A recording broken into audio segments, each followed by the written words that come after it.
boa tarde.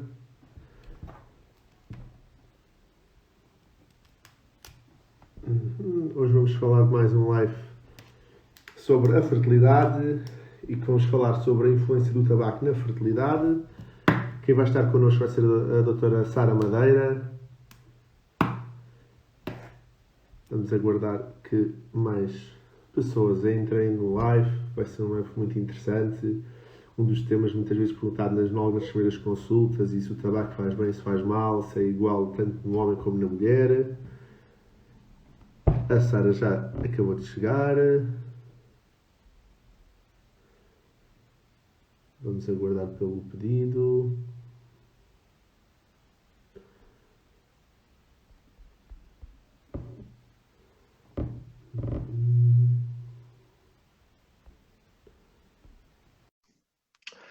O pedido já foi enviado.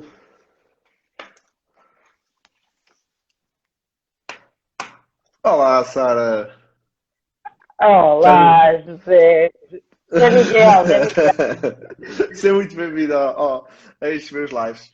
A Sara Madeira, para além de ser uma grande amiga minha, dedicou-se à área da sessão tabágica, da prevenção.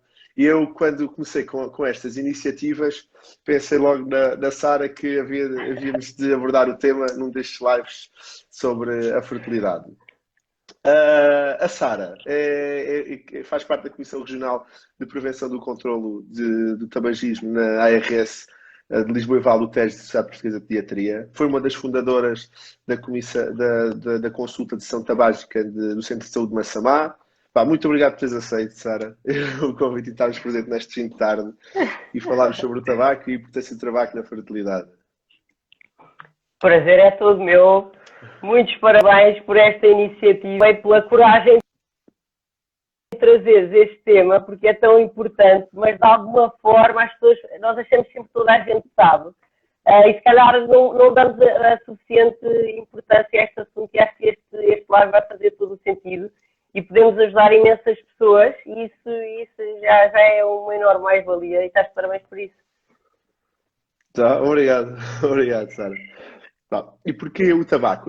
Como já tínhamos falado, e quem me segue, nós falámos no início das causas de infertilidade, falámos dos tratamentos, falamos agora particularmente das causas de infertilidade e patologias por específico, e havia necessidade de criar uns lives diferentes, como a nutrição, o desporto, a sessão tabágica, a parte da psiquiatria, não tanto associada à parte médica e fertilidade, mas outras áreas paralelas. E o tabaco é um daqueles temas que eu, nas primeiras consultas, nós na história clínica, desde os primeiros anos da faculdade, nós aprendemos juntos, aprendemos a perguntar se há consumos de tabaco, álcool, drogas, alguma coisa que possa influenciar a saúde das pessoas.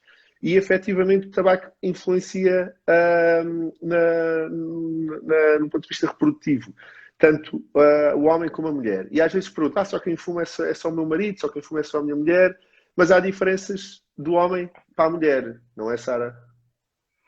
Exatamente, eu acho que esse realmente é um ponto muito importante. Nós não podemos esquecer disto quando falamos com os nossos utentes ou com os nossos doentes, porque isto vai ter impacto em toda a saúde, não é? E a fertilidade não é exceção. Eu acho que isto é muito importante, este tema, porque a maior parte das pessoas sabe, e até é um estudo um artigo muito interessante, um artigo científico que eu consultei quando me convidaste, fui ver a Sociedade Americana de Saúde Reprodutiva, e uma das coisas que eles mostravam lá e que eu achei muito interessante, aqui nós partilharmos também, é que se nós falarmos que o tabaco é um fator de risco para cancro do pulmão, 99% das pessoas sabem. Se falarmos que é fator de risco para doenças respiratórias e cardiovasculares, 96% das pessoas sabem. Mas se falarmos que é um fator de risco para aborto, por exemplo, já menos de 40% das pessoas associa. E se falarmos em gravidez ectópica, menos de 30% das pessoas associa. E se falarmos em fertilidade, que é o que nos traz hoje aqui, que é um mundo grande e que tem várias maneiras, porque influencia, menos de 20% das pessoas sabem. E, portanto, é muito importante nós trazermos este conhecimento e darmos a conhecer isto ao público em geral e de alguma forma até aos nossos colegas profissionais de saúde, porque se calhar nem todos estamos assim tão atentos para isto. Mas a primeira boa notícia que eu queria dar a toda a gente que nos ouve já é que temos trabalhos e alguns estudos que mostraram já a reversibilidade destas alterações na infertilidade quando se tornam ex-fumadores. Portanto, vamos abordar um bocadinho que a dose e a idade pode fazer diferença, claro que sim, mas há uma recuperação em muitos aspectos quando se deixa de fumar e por isso hoje vamos falar aqui das causas da infertilidade, mas também não nos podemos esquecer de darmos dicas para todas as pessoas que se querem tornar mais livres, não é? Sim. E, por exemplo, e tu tinhas diz-me, sim. Dentro do homem e da mulher, esse artigo, a Sociedade Americana de Medicina da Reprodução, depois envias-me um link e, para nós partilharmos o artigo, que é a SAES, que é na Europa, que é aqueles que nós, nas sociedades que todo o mundo, nós temos mais primazia e mais atualização. Depois envia-me para nós depois partilharmos aqui com quem esteja interessado. Mas lá provavelmente devem ter falado de abordagens tanto do homem como para a mulher em que o tabaco influencia, certo? Exatamente. Então, no homem, de uma forma mais simples, temos várias questões, mas tudo acaba por se centrar na menor qualidade do esperma, se pudermos assim uma grande chaveta. Desde logo, menos azoides, os estudos apontam para menos 22% na densidade, não é? Sabemos que isso é importante, menos mobilidade, portanto, de alguma forma também comprometida a capacidade de progredir dos espermatozoides, mais anormalidades e também menos capacidade de fertilizar o ovo. Portanto, depois eu estive a rever um bocadinho estes conceitos, que já para mim já não são revistos há muito tempo, aquela capacidade do binding da zona pelúcida. Portanto, parece que isso também está afetado. E nos homens também, e isso foi outro trabalho que tem agora a ver com as novas formas do consumo de tabaco, porque agora existem formas de consumir tabaco que nem sequer têm tabaco, só têm a nicotina, cigarros eletrónicos, podemos falar um bocadinho mais disso lá mais para a frente. Sim, é uma das perguntas que fizeram neste live. Boa. Mas, por exemplo, aí, uma das coisas que fizeram aqui, temos pouca evidência ainda, porque há pouco tempo que estão no mercado e são consumidos, mas, por exemplo, em ratinhos, o que se via era que quando administravam nicotina a ratinhos só durante 4 semanas, numa dose que era suposto ser parecida com aquilo que o homem fumador iria ter em circulação, logo encontravam só com 4 semanas e só com nicotina menos número de espermatozoides, menos mobilidade e mais de um tipo de anormalia que é um curving tail, portanto é uma alteração ali ao nível provavelmente da zona do flagelo que logo também piorava a sua capacidade de fecundar e de mobilidade. Portanto, por exemplo, na nicotina parece que o sistema reprodutor masculino é ainda mais sensível do que o sistema reprodutor feminino. Nós, relativamente às que falaste, quando pedimos o espermograma, são as 5 variáveis importantes, que é o volume, a concentração, o número totais de espermatozoides, a mobilidade e a morfologia. E só porque acabaste de dizer, todas as 5 variáveis ficaram afetadas. Provavelmente não abordaram o volume, mas se temos uma concentração baixa, isso o volume vai estar afetado de certeza. O que acontece às vezes é que, como a fecundação ocorre pela parte do núcleo, eles devem ter alterações das células na cabeça que não conseguem permeabilizar o óvulo e fecundar o óvulo, devido a essas alterações que o tabaco provoca nos espermatozoides. Coisas relevantes, que é a produção espermática demora mais ou menos 3 meses, ou seja, é constante, depois acumula-se no epidídimo, que é um órgão que fica por cima do testículo, e depois em cada ejaculação uma amostra de sêmen sai pelo ejaculado. Uma pessoa que deixe de fumar, um homem que deixe de fumar, só vamos ter repercussões no espermograma no mínimo passado 3 meses, porque demora esse tempo todo a dar o turnover da produção espermática. Não é tão rápido como nos ratos, mas é importante estarmos atentos a isso, independentemente de demorar mais ou menos tempo a influência no tabaco no homem, mas os 3 meses claramente tem que estar cientes dessa situação. E pode ser útil, no fundo, quando vão agendar depois os tratamentos, se estivermos a pensar nessa fase, esses timings e conhecer esses timings faz todo o sentido. Depois falavas na mulher. nas mulheres. Vou enumerar aqui algumas coisas e depois tu vais dar o teu parecer muito mais Sim. técnico. Tá bem. Que vai ser aqui a nossa dinâmica. Mas, no fundo, nas mulheres, eles identificavam desde logo a aceleração da perda ovárica, não é? E da reserva ovárica, porque nós sabemos que os óvulos, vamos chamar óvulos sempre, não ócitos, não, para ser mais acessível, mas, no fundo, eles não se renovam, não é? Portanto, um recém-nascido feminino, quando nasce já com todos aqueles que vai ter até ao fim da vida, não é? E depois vai perdendo. E o que se percebe é que nas mulheres fumadoras, essa perda é acelerada. E isto, uma das consequências, por exemplo, muito visíveis, é que as mulheres fumadoras têm uma antecipação da menopausa entre 1 a 4 anos. Ou seja, isto é tão acelerado que isto repercute em anos de perda de fertilidade, para dar um exemplo. Pois se calhar, eu abordava já esse tema, que era, para ver, nós a reserva ovárica, nós temos várias maneiras de avaliar a reserva ovárica. Uma delas, que muitas vezes me pergunto, antigamente quando eu comecei, tinha semanalmente perguntas sobre a hormona antimulariana. Agora já tenho menos perguntas, mas a hormona antimulariana era um tema que era recorrente de me perguntarem. A hormona antimulariana é uma hormona produzida por esses folículos que a mulher nasce e que ao longo da vida se vão diminuir e que se vão sofrendo apoptose, morte solar programada e ficando destruídos. E ela repercute a reserva ovárica. Se nós temos uma hormona antimulariana alta, quer dizer que nós temos uma boa reserva ovárica. Se estiver baixa, quer dizer que temos uma baixa reserva ovárica. Nas mulheres que fumaram durante muitos anos, 15, 20 anos que fumaram, essa hormona antimulariana está mais baixa que uma mulher que nunca fumou. E é a forma mais fácil de nós avaliarmos e sabermos se estamos perante uma mulher com uma boa ou uma má reserva ovárica. Outra das opções, em vez de fazer a hormona antimulariana, pode ser a contagem de folículos antrais, que é aqueles folículos pequeninos que têm no ovário, menos de 10 milímetros, que se faz na primeira fase do ciclo. E que nas mulheres com insuficiência ovárica, uma reserva ovárica baixa, tem menos de 5 folículos em cada ovário. E enquanto na hormona antimulariana consideramos baixa, abaixo de 1, 0,51, varia de unidades para unidades, sendo nanomolar ou sendo micromolar, mas abaixo de 0,51 de hormona antimulariana já é uma baixa reserva. E efetivamente isto é claro. Às vezes os casais que têm um diagnóstico de insuficiência ovárica precoce, que vai ser um dos temas que vamos abordar daqui a 3 ou 4 semanas, num domingo à tarde, perguntam muitas vezes, será que houve algum comportamento que eu tive que me prejudicou ou não? E às vezes há uma pequena porcentagem dessas mulheres que a fumaram durante 20 e tal anos, e isso pode ser uma justificação para aquela insuficiência ovárica precoce. Por isso é muito relevante. E sensibilizar, outra das coisas que é importante saber é, temos cada vez mais adolescentes a começarem a fumar.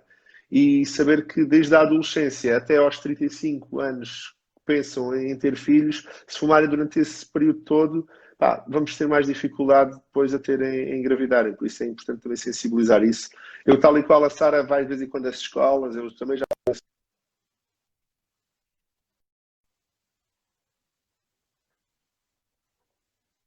tabaco nos influenciar a vida reprodutiva.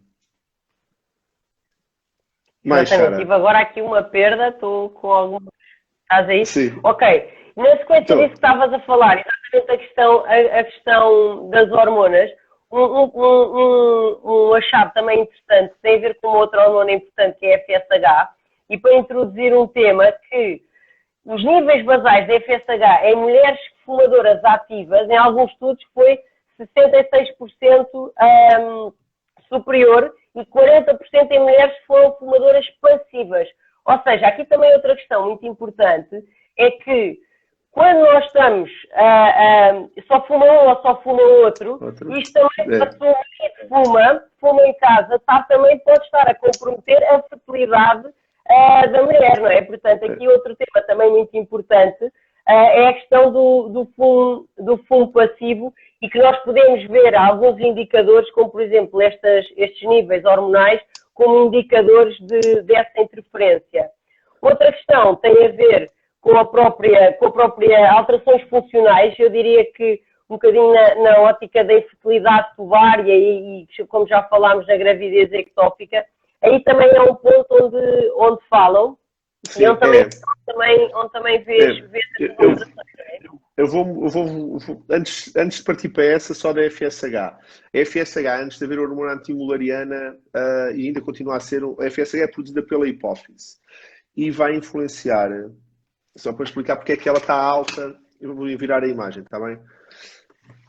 O que é que acontece? A FSH que temos aqui, isto é o hipotálamo, isto é a hipófise, isto é o sistema reprodutivo feminino com os ovários. A FSH que é produzida na hipófise vai influenciar o ovário. E o ovário vai produzir o quê? Estrogênio, progesterona, pronto. Mas essencialmente o estrogênio que é importante nesta fase.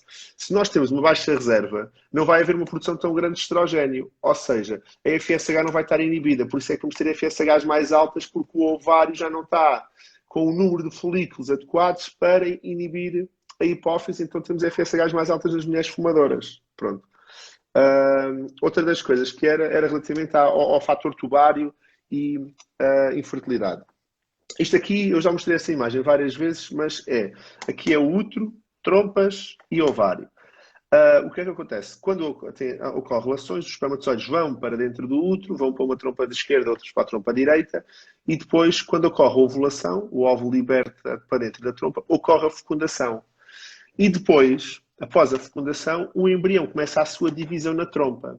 Nós precisamos ter trompas boas, por isso é que o exame das trompas, a histosalpingografia ou a histosalpingosonografia, são tão importantes e são causa de 9% de infertilidade. Porque precisamos ter umas boas trompas para os espermatozoides irem e para o embrião depois voltar a implantar no útero. E estes movimentos são são cílios que existem e que com o tabaco ficam influenciados. Com isto e o que é que permite muitas das vezes? Nas mulheres fumadoras tem maior propensão para gravidez ectópicas. O que é uma gravidez ectópica? Ocorre fecundação, mas o embrião ficou aqui perdido na trompa. Não implantou no útero, implantou na trompa. E isso aí o tabagismo é um dos fatores de risco para causas de gravidez ectópica. E claramente já há muitas publicações sobre isso, da influência do tabaco como fator tubário de infertilidade. Era mais ou menos isto que o artigo falava, não, Sara? Sim, no fundo é isso. E por acaso é engraçado, porque realmente o nosso corpo é todo influenciado. E como explicavas aí, aquilo que são isto no fundo, como nós vemos, como se fosse um desenho animado, são assim os dedinhos que empurram, não é? Chamaste aqui umas fímbrias, não? Como é que lhe chamaste? Cílios. Sim, cílios. E isto não existe só nas trompas, ali existe para, no fundo, fazer evoluir já aquela estrutura, não é? Como vimos, que até ao útero. Mas, por exemplo, vou dar aqui só um paralelismo que achei engraçado, que me lembrei quando estavas a explicar. Sim. Quando os fumadores deixam de fumar, muitas vezes, os doentes passados, vai ter pouco tempo, vêm à consulta muito preocupados porque deixaram de fumar e estão a ter mais tosse. E isso o que é que é? O que é que vou aproveitar para explicar isto? É que esses cílios também existem em outros sítios. Um dos sítios onde existem é nos brônquios. E o tabaco para os cílios das trompas, também para os cílios dos brônquios. Então, quer dizer, quando as pessoas deixam de fumar e aqueles cílios que estão parados há anos começam a mexer, aí nos brônquios não estão a mexer em nada que tenha a ver com a reprodução, mas estão a tirar a expectoração, toda aquela porcaria que está acumulada. Então as pessoas tossem mais e às vezes ficam preocupadas. E esta explicação tranquiliza-as e até mostra, ainda bem, eu finalmente estou a limpar isto. Mas é muito engraçado, porque realmente aquilo que acontece numa parte do nosso corpo acontece noutras, tem manifestações diferentes. Sim. E por fim, para dizer aqui as 4 grandes alterações, desculpa, diz. Não, era só, nesse do desenvolvimento dos cílios, quem for ao meu site, miguelraimundo.pt, mas tem que ser no computador, não pode ser no iPhone, que no iPhone aparece uma imagem. Está lá um vídeo com, basicamente, a fecundação espontânea, e então aparece os espermatozoides irem para a cavidade uterina, irem pelas trompas, e há esses cílios e a mobilização depois do embrião e tudo, por isso, assim tem a ideia da imagem, podem ir ao site e ver. Mas de pessoas não fumadoras, porque têm os cílios todos a andar. Sim, exatamente. Sim, aquilo é muito... o vídeo está muito bem conseguido. Está otimizada. Sim. Muito bem. Quer dizer, assim o quarto e último grande grupo que também identificavam tem a ver com aquilo que se calhar é uma questão mais conhecida de toda a gente, alterações genéticas, no fundo no DNA, que acontecem pelo tabaco. É por isso que o tabaco está associado a praticamente todos, se não vou dizer todos, acho que não cometo nenhum erro, a todos os cancros, não é? Porque sabemos que as alterações do DNA geram erros que depois o nosso corpo não consegue controlar quando se acumulam muito e nascem as células cancerígenas, não é? Isto no cancro. Mas aqui, estas alterações genéticas também ocorrem nestas células reprodutivas, seja nos óvulos, seja nos espermatozoides. Neste caso, estes óvulos depois podem estar menos competentes, sei lá, para serem fecundados, para fazer todos os processos que têm de fazer. Estas alterações genéticas muitas vezes também, de alguma forma, podem induzir abortos. Não é? Nós sabemos que os abortos, numa fase inicial principalmente, muitas vezes decorrem porque há uma acumulação de erros que, de alguma forma, o corpo acaba por eliminar. E aqui também, uma das coisas que se sabe é que também existe maior risco de alteração genética na descendência e, portanto, maior risco de malformações congénitas, nomeadamente da orofaciais, as fendas palatinas. Às vezes quando vemos assim aquelas criancinhas assim, com uma fenda, não é? Algumas malformações cardíacas, pé-boto. Portanto, este impacto na parte do DNA tem consequências a vários níveis na fecundidade, na capacidade de gerar uma gravidez ou de a manter, se pensarmos no aborto, e também na descendência, onde sabemos que também vai ter impacto, como é óbvio. Sim. A receptividade endometrial também fica afetada, ou seja, sabemos que as mulheres quando nós fazemos biópsias em mulheres fumadoras e não fumadoras, temos que há menos fatores de ligação, interação embrião-endométrio que justificam as falhas de implantação dos tratamentos FIV. Por isso também é correlacionado com isso. Exatamente, isto aqui na parte dos tratamentos também me pareceu bastante claro, e também há evidências de várias alterações, e uma delas é realmente a taxa de implantação quando fazem tratamento é menor, e provavelmente tem a ver com isso, com a receptividade endometrial que estavas agora a explicar. Outra das coisas que eu sei que a minha página é Casais com Problemas de Fertilidade, mas também há casais que já engravidaram e que estão grávidas, e a influência do tabaco na gravidez. Falaste de algumas doenças que estão associadas, essas doenças não conseguimos diagnosticar com o PGTA, que é o diagnóstico institucional pré-implantatório, às vezes não conseguimos mesmo diagnosticar mesmo fazendo, mas que o tabaco influencia mesmo o embrião completamente saudável, que se a mãe continuar a fumar, há influências sobre a gravidez, a via de parto e o próprio recém-nascido, não é? Exatamente. Portanto, isto é uma questão que é importante, na verdade, para qualquer pessoa que pense em ter filhos, independentemente da forma como vai conseguir fazer. A gravidez, havia um professor nosso que dizia que na consulta pré-concepcional uma das perguntas que devíamos fazer era realmente perceber se os pais fumavam, e que devíamos sempre dizer que perante pais fumadores temos que estar atentos, porque a probabilidade de termos complicações nesta gravidez é muito maior. E isto tinha de ser dito logo no início. Porque há aqui uma questão importante, que é, se nós conseguirmos se os pais conseguirem deixar de fumar antes, nós temos, por exemplo, mais disponibilidade e mais à vontade em fazer alguns tratamentos, que até podemos falar, não é? Alguma terapia farmacológica e tudo. Sim. Do que quando já estão grávidos, que já não queremos, pronto, principalmente na mãe, não é? Já não queremos intervir tanto, ou já podemos estar mais limitados na quantidade, por exemplo, de fármacos que podemos ajudar a gerir o síndrome da abstinência. E por isso é uma coisa que temos que pensar, e claramente as gravidezes em mães fumadoras têm maior risco de algumas complicações: a ruptura precoce das membranas, o descolamento da placenta, placentas prévias, o próprio parto pré-termo está associado a um risco superior em mães que fumam. E para o bebê, de alguma forma, isto acho que pode ser técnico, mas acho que é fácil de explicar. Durante muito tempo pensou-se que a placenta funcionava como um filtro, que não deixava passar as coisas más para o bebê. Hoje em dia sabe-se que tanto a nicotina como o monóxido de carbono passam para o bebê. E se pensarmos só nestes dois, sendo que o fumo do tabaco tem mais de 7.500 substâncias químicas, vamos focar-nos só nestes dois. Nós sabemos que, por exemplo, a nicotina faz vasoconstrição, ou seja, os vasos sanguíneos ficam mais fininhos, deixam passar menos sangue. Por outro lado, o monóxido de carbono, ele vai competir com o oxigênio. Ou seja, sabemos que os glóbulos vermelhos transportam o oxigênio. Quando em circulação existe monóxido, o monóxido ganha. Ou seja, vai chegar ao bebê menos sangue e sangue com menos oxigênio, porque está ocupado com monóxido. Isto vai dar uma situação chamada uma hipóxia fetal crónica, não é? Uma chegada de alimentos e de oxigênio a um bebê que está a crescer, não é? Com enormes necessidades muito menores. Ok. E depois o que é que nós podemos fazer, dicas úteis para deixar de fumar? Ok, então isso é muito importante. Eu, no fundo, eu costumo dizer sempre às pessoas que vêm à consulta, todos os fumadores têm dois tipos de dependência. Uns podem ter mais um, outros podem ter mais outra, mas sempre dois tipos. Uma dependência mais física, ou a nível cerebral, vamos chamar assim, e uma dependência comportamental. Ok. E, portanto, no fundo, e nós temos que combater as duas.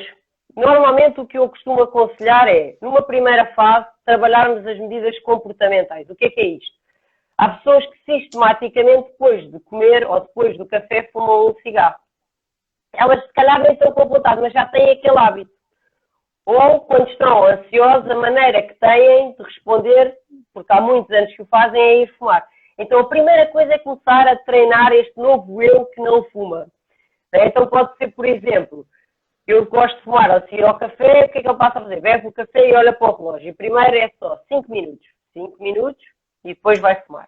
Sim. E se calhar, se já estiver confortável, passa a durar 10 minutos e vai fumar. E o cérebro começa a perceber que isto, uma coisa não está associada à outra e começa a conseguir desligar estas associações. Ou começar a criar estratégias. Eu estou estressado e a fumar, em vez de fumar, o que é que eu posso fazer? Olha, uma coisa super simples que imensos doentes me dizem que ajudam é ir beber um copo de água. Barato, eficaz, lá em qualquer sítio. Muita gente diz. Outros é tipo, tenho que pensar noutra coisa. Liga a um amigo. Uma coisa que é muito importante saber e que ajuda muitas pessoas é a vontade de fumar dura 3 a 5 minutos. E ela é uma vontade de fumar, começa, tem que fumar, começa a ficar muito grave e depois começa a passar. Portanto, a estratégia é criar alguma coisa que eu consiga entreter 3 minutos até passar aquela vontade.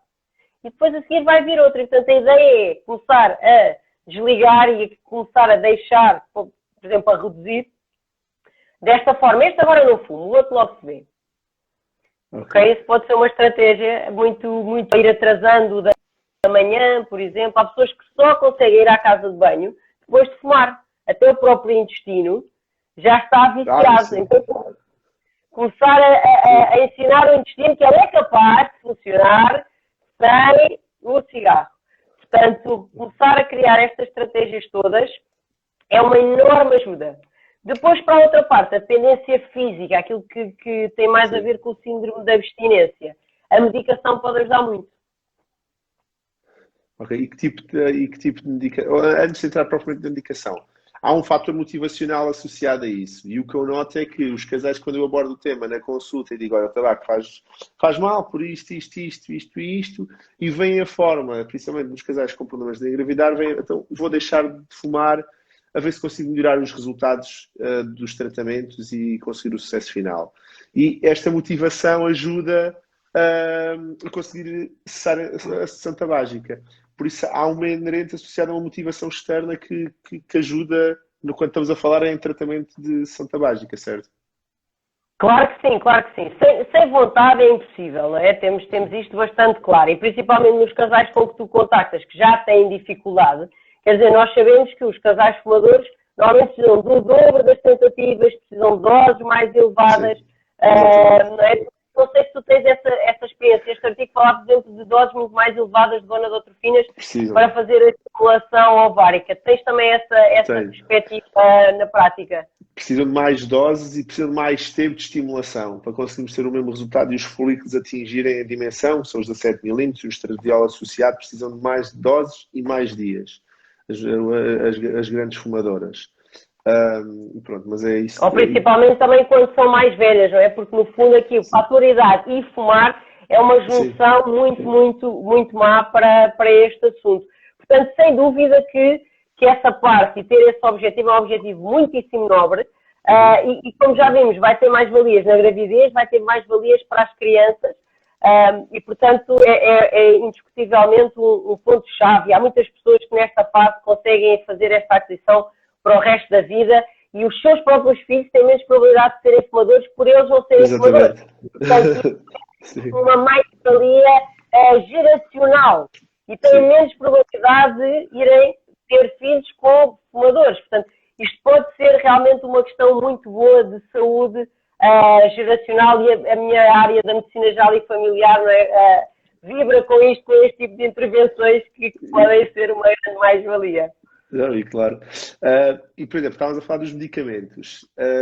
Existe algum protocolo, algum esquema de tratamento a quem recomendas que não conseguem com esse tipo de alterações comportamentais procurarem ajuda? Que tipo de tratamentos é que achas no geral? Não é preciso nos particularizar muito, mas no geral, se existe algum tipo de medicamentos que recomendes ou há uma escala de hierárquica de medicamentos? É muito fácil de... A medicação da cessação tabágica é bastante simples. Uma coisa que eu acho importante é que, mesmo quem vá fazer medicação, não esqueça esta parte comportamental, porque não há medicamentos que mudem o nosso comportamento. Portanto, sempre a parte comportamental de o dia-a-dia ser cada vez um dia menos fumador. Uma coisa essencial, mesmo para quem não consiga deixar de fumar, é não fumar em casa e não fumar no carro. E atenção que a janela e a varanda fazem parte da vossa casa, está bem? Se houver qualquer coisa que corra mal lá em casa, na varanda, também vocês vão pagar, portanto a varanda faz parte da casa, está bem? Portanto, isso pode ser uma enorme ajuda. Eu às vezes digo, quem tem coragem, por exemplo, deixar o maço do tabaco na caixa do correio ou no porta-bagagens, assim está perto, mas de impulso não vão buscar. Sim. E deixa a casa ter cinzeiros, deixa ter cheiro, isso é ótimo. Em termos de medicação, há dois grandes grupos. Há o Champix e a Bupropiona, que são medicamentos que precisam de receita médica. O Champix, isto é nome comercial, é o mais recente, é realmente muito útil. Aquilo que faz, para simplificar, é que ele vai competir ele vai ocupar o espaço da nicotina. Então, quando a pessoa fuma, que começa-se a tomar, um tempo a fumar completamente, uns dias. Então, quando a pessoa fuma, parece que aquilo já não lhe sabe bem. Às vezes até há algumas náuseas e isso ajuda no processo. Quem tem náuseas, normalmente, é chato, mas ajuda.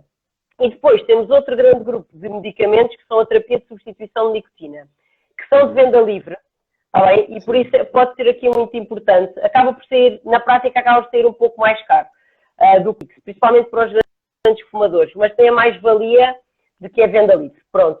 Muito importante e vou explicar só brevemente para que possam utilizar quem queira de forma correta. Existem dois tipos. O tipo que chamam o penso, que cola, e portanto isto vai libertar uma quantidade de nicotina que é relativamente estável e que ajuda, mas normalmente sozinho não é eficaz. Temos sempre que complementar com pastilhas, que eles chamam pastilhas de chupar ou gomas de mascar. Não me perguntes porquê esta confusão, acho que é só para baralhar as pastilhas. Mas eu sugiro sempre as gomas ou as pastilhas de 2 mg, que é a dose mais baixa, e de uma maneira simples, cada pastilha ou goma substitui um cigarro, está bem? O que é muito, muito importante na utilização destes medicamentos? É que cada pastilha ou goma deve demorar 30 minutos a ser consumido. Para quê? Para a nicotina ser absorvida e não engolida. Porque se eu masco esta pastilha como uma pastilha normal, a nicotina vai para o estômago, é desagradável, dá soluços às vezes e não é eficaz. O que eu preciso é que a nicotina seja absorvida pela mucosa da boca.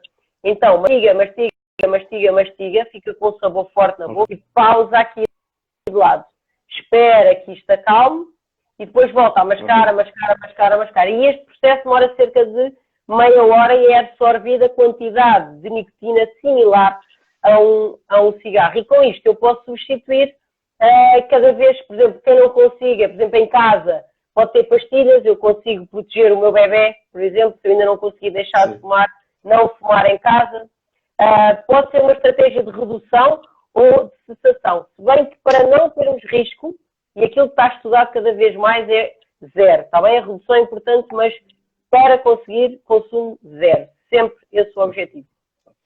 Outra das coisas era, e falaste disso, há uma correlação dose-efeito, ou seja, quem fuma mais tem piores efeitos e mais efeitos nefastos sobre a saúde do que quem fuma menos. Ahm, Às vezes quem fuma mais tem mais dificuldade em cessar a sessão tabágica do que quem fuma menos. Ou qual é a tua opinião sobre isso? Isso é engraçado, porque conceptualmente quem fuma mais teria mais dificuldade, mas porque tem mais aquela dependência que eu chamei física, ou mais cerebral, que os medicamentos ajudam mais. Mas depois temos algumas pessoas que fumam, até parece muito pouco, só 5 ou só 7, parece pouco, mas é muito difícil, porque é muito comportamental, tem determinadas rotinas tão cristalizadas, que é muito difícil largar.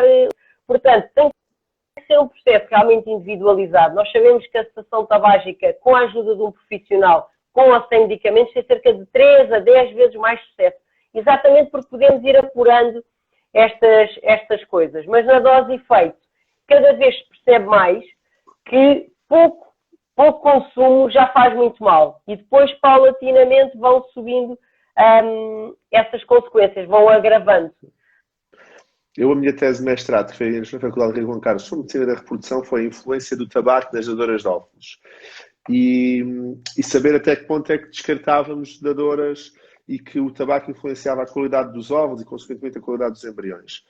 E nós, globalmente, eram os 15 cigarros. Mas depois, no final, objetivamente, sabíamos que não havia grande diferença quem fumasse menos de 15 cigarros, mas depois, quando avaliávamos a taxa de fecundação, taxa de implantação e recém-nascido saudável, havia alterações significativas. E não conseguimos definir um número específico. Olha, até fumar 15 não há problema, até fumar 10 não há problema, não se conseguiu chegar a esse consenso. Não se consegue dar, até porque, repara, nós já falámos que há múltiplas coisas que afetam a fertilidade. Portanto, se calhar, na receptividade do endométrio pode ser um limite, na alterações genéticas pode ser outro limite, na influência tumária pode ser outro limite, e, portanto, aquilo que é consensual é que não há nenhum limite seguro. Por exemplo, há um trabalho para a morte súbita do lactente, que é a morte que é assustador, não é? É um bebê que morre sem causa aparente, com riscos enormes durante os primeiros 6 meses, até um ano, que é muito maior em pais fumadores, também muito maior, é de fatores mais relevantes. Fumar apenas um cigarro por dia duplicava o risco. Portanto, há determinadas que são tão sensíveis que há logo um grande impacto. Portanto, nós nunca devemos dizer que há um limite seguro, porque não há. É sempre zero. E é verdade, é aí que se conseguem os grandes benefícios. Por isso, só para resumir, que eu geralmente termino os lives com algumas ideias-chave. O tabaco afeta a fertilidade tanto no homem como na mulher. Está associada a falhas de implantação, aborto, gravidez ectópicas, consequências na gravidez e para o recém-nascido, e doenças associadas ao recém-nascido, e a única medida eficaz é o não consumo de qualquer tipo de tabaco, certo? Exatamente, tabaco ou nicotina, mesmo as novas formas, se calhar daqui a 10 anos vamos ter uma boa noção do que fazem, mas não podemos deixar-nos enganar por poder ser um bocadinho menos mau, quer dizer, tem tanta influência que não é seguro e nunca será melhor do que zero. Essa foi uma das perguntas que fizeram, que era se era o mesmo fumar tabaco normal, o tabaco fininho, slim ou cigarrilhas, se havia diferença. E objetivamente há dados que ainda não temos, mas que bem não faz, pronto. Sim, os mais recentes não temos dados prospectivos ainda há muito tempo, mas as coisas laboratoriais e o que tem-se feito, encontramos sempre consequências.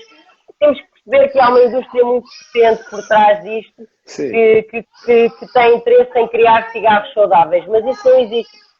E, portanto, serão sempre estratégias de marketing, não da Olha, muito obrigado, Sara, pelo convite. Acho que muito obrigada. Já há uns elementos externos aqui ao live. Já pensei. Há mais alguém que vir para entrar no nosso live. Exatamente. Mas olha, muito obrigado por estares presente, Sara. Foi um prazer. Obrigado. Alguma dúvida que tenham, já sabem, disponham. E para a Sara, podem enviar mensagem para a Sara ou para mim, nós falamos. E pronto, olha, um grande beijinho, Sara, muito obrigado. E obrigado por todos estarem aqui presentes. Muito obrigada a todos, muito obrigada que nos ouviram e até breve. Obrigado, Sara, até breve, beijinhos. Já está, mano.